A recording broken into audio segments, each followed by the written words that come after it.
part of the ship, and it was going so fast that it went right through the ship bow, right through the ship's bow. It never and exploded. exploded on the other side.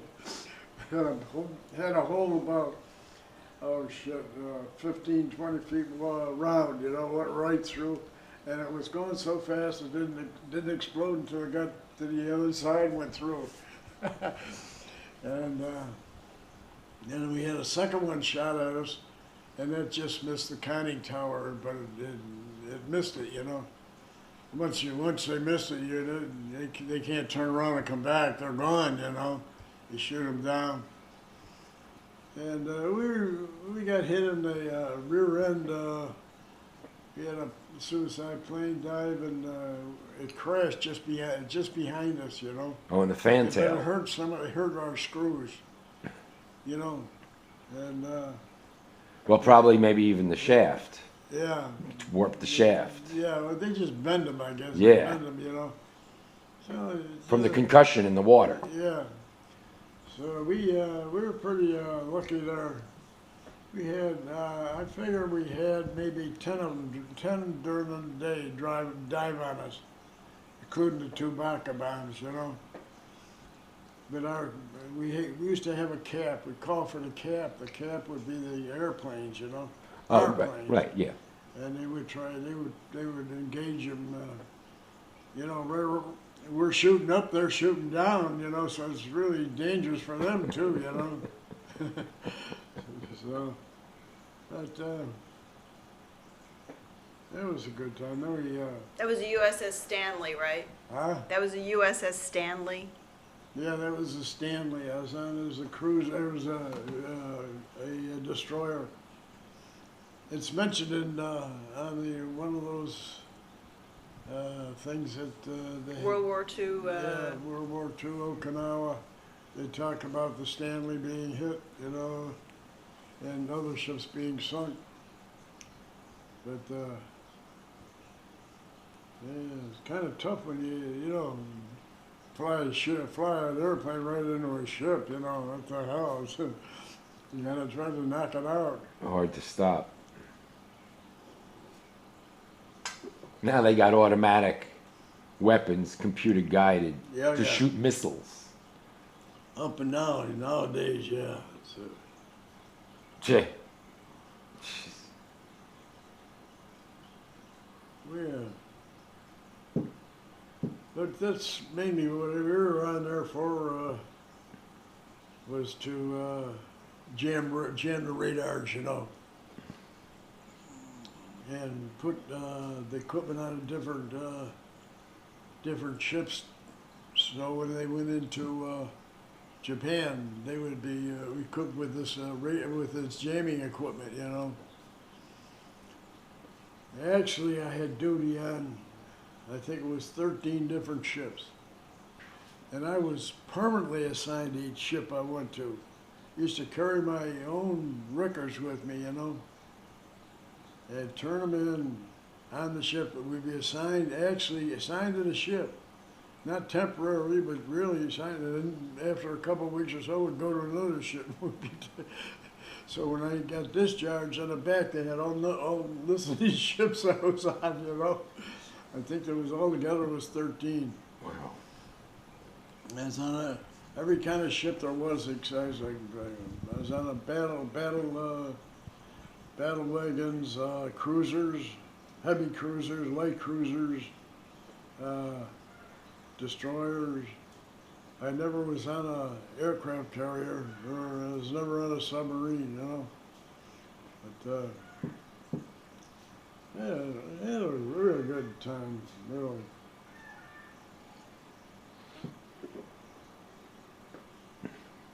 Moved around a lot, you know. I can imagine. Yeah, we went from Pier 92 in New York to Firth of Clyde in Scotland. We went on a troop ship called the Aquitania, which was a British ship, you know. And then we went from Glasgow down to Falmouth on a train. Stayed in Falmouth for a while. We got transferred up to Exeter. then I went over to school at Dover, England. It's only 19 miles from Calais, France. Right. And during the day, our airplanes would go over there and get about 2 or 3 miles from the coast, and they'd turn back, you know. And every once in a while, they go through and bomb, you know, or strafe. And at night, the Germans would shoot the shells over, and we would shoot shells back. And they had a lot of things that they wouldn't explode. They'd catch in trees or catch on the ground, or if you got near them, then they'd explode, you know. But we were there for about, I don't know, a week or two. And then we went back to Exeter. Eventually went up to North Ireland, Belfast, North Ireland, and equipped a couple of ships up there, USS Texas, which is a battleship, and the USS Tuscaloosa is the one I was put on, which was a heavy cruiser. I've heard of it. And then we had it for France, and we got turned back, and kind of they went one day later, you know. It was bad weather, so they turned us back, and then we went over. I got over to France. I think it was just after midnight. We were there. There was no shooting or anything. I just got there, and I don't think we opened up until around 4 a.m. or 4:30 a.m. Or D-Day. Something like that. D-Day? Yeah, D-Day. Right, 4 a.m., Yeah, yeah, I I was believe there. so. Or 6 a.m. was when they were gonna, 6 a.m. is when they went in, yeah, Right. so we were shelling them back and forth from about 4 o'clock on, you know. I thought it was earlier than that, but I think it was around 4. And then from there, eventually we went down to, through the Straits of Gibraltar, we went over to Africa, or in North Africa. And spent a little time there, and then we went to Sicily. Then I flew from Sicily to Italy, Naples, Italy. We set up a shop in Naples, Italy. And we were there until I went back on to Tuscaloosa, and we went into southern France. And that was August 15th. That was when they landed in southern France near the Canes, you know, right, Monte Carlo, near Right. there. And then eventually from there we went back to the States. And we stayed in the States. I really pulled a fast one. We were in the States for 104 days. But I had a delayed order thing to get from Washington, D.C. to Treasure Island, California. It was a 14-day delayed order leave. So after I got there, and after we went into, flew into Pearl Harbor, and before we went in, then we went into Okinawa. When we come back, we were in the States 104 days. I mean, we were between Europe and if you were in 90 days or less, it was considered continuous sea duty. So you'd be able to get you're eligible for a 30-day leave, you know. So I took this 14-day delayed order leave. I ripped it out of my thing, and I turned my thing in. And it was about 5 or 6 of us. And about 1 or 2 days later, my name come over the thing. I said, some bitch, they caught me, you know. I told them I just lost it. So I went in there and he says, hey, you know, you're only in the States 89 days, you know. Under the 90 days, you're always go for a 30-day leave. I said, is that right? I didn't know that. He said, I left. I can never forget. I got on a truck. I had my gear on there.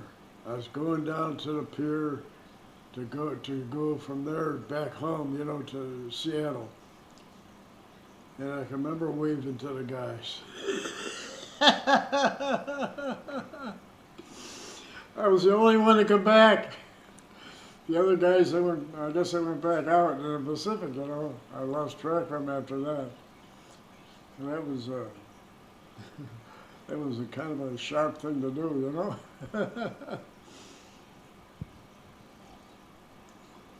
And that's when I come home and I told you about going to Buffalo and figure I was all through, and then they sent me back out there. The other direction. Huh? The other direction. Send you back out to Japan. The Pacific. Yeah. No, I had to go back out to California, or to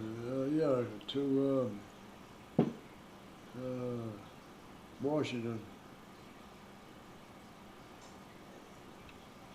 That was a very interesting story you said about the baggage. Is it?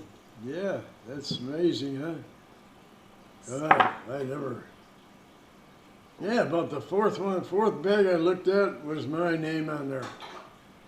How many years And it was was it a lost? whole, I mean, it was more like a mountain of sea bags. And how it got in that position, I don't know. It was missing how long? 2 years? And they paid me, $185, I think they gave me for the lost sea bag stuff. That was a bunch of money in those days. Yeah, oh yeah. Yeah.